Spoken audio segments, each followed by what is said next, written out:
ఒక కుటుంబంలో గృహకూడికి పెట్టాలంటే ఒక తల్లికి ఎంత కష్టమో నాకు తెలుసు.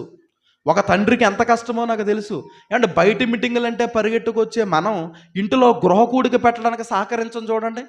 మీరు ఒకసారి ఆలోచన చేసుకోండి. మీ భర్త ప్రార్థన ఎట్టొచ్చు కదా అని అడిగాడు అనుకో, మీరేమంటారు? నాకేం ఖాళీయా అని అన్నవాళ్ళు లేరా? ఉన్నారు. అలాగే భార్య ఏమంటే కాసేపు ప్రార్థన చేసుకుందాం అంటే, ఇగో నేను రాత్రి వెళ్ళొచ్చాం కదా, నిన్నంతా కూడా దేవుని సన్నిధిలో ఉన్నాం కదా, ఇప్పుడు ప్రార్థన ఎందుకు అనే భర్తలు లేరా? ఉన్నారు. కానీ భార్యకు ప్రార్థన పెట్టించుకోవాలని ఉంటుంది, లేదా భర్తకు ప్రార్థనలో ఉండాలని ఉంటుంది. కానీ సహకరించని భార్యలు ఎంతమందో, సహకరించని భర్తలు ఎంతమందో. మరి ఈ సమయంలో మీరు పడేది ప్రయాస కదా, ప్రయాసే. ఇప్పుడు ఈ ప్రయాస పడుతున్నప్పుడు ఇప్పుడు మీరేం చేయాలి?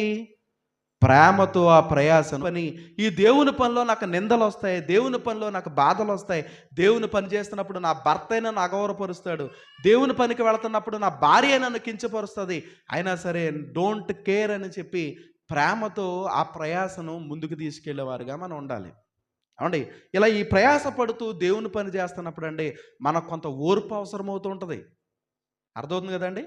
పని, ప్రయాస, ఓర్పు, ఈ మూడు కోయిన్సిడెన్స్గా మనకు వస్తున్నాయి. జాగ్రత్తగా మీరు ఆలోచన చేయాలి. పని, ప్రయాస, ఓర్పు. పని చేస్తున్నప్పుడు ప్రయాస పడతాం. ఈ ప్రయాస పడేటప్పుడు మనకు ఓర్పు అవసరం అవుతుంది. అయితే ఈ ఓర్పు ఎలా ఉండాలి? ఈ ఓర్పు ఎలా ఉండాలి? లోక సంబంధమైన ఓర్పు ఉంటే మనకు ప్రతిఫలం రాదండి.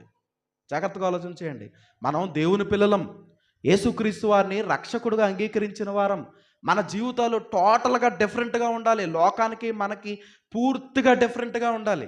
లోకంలో మనం బ్రతుకుతూ ఉంటాం, కానీ లోకానికి మనకి సంబంధం లేనట్టుగా మన జీవితాలు ఉండాలి.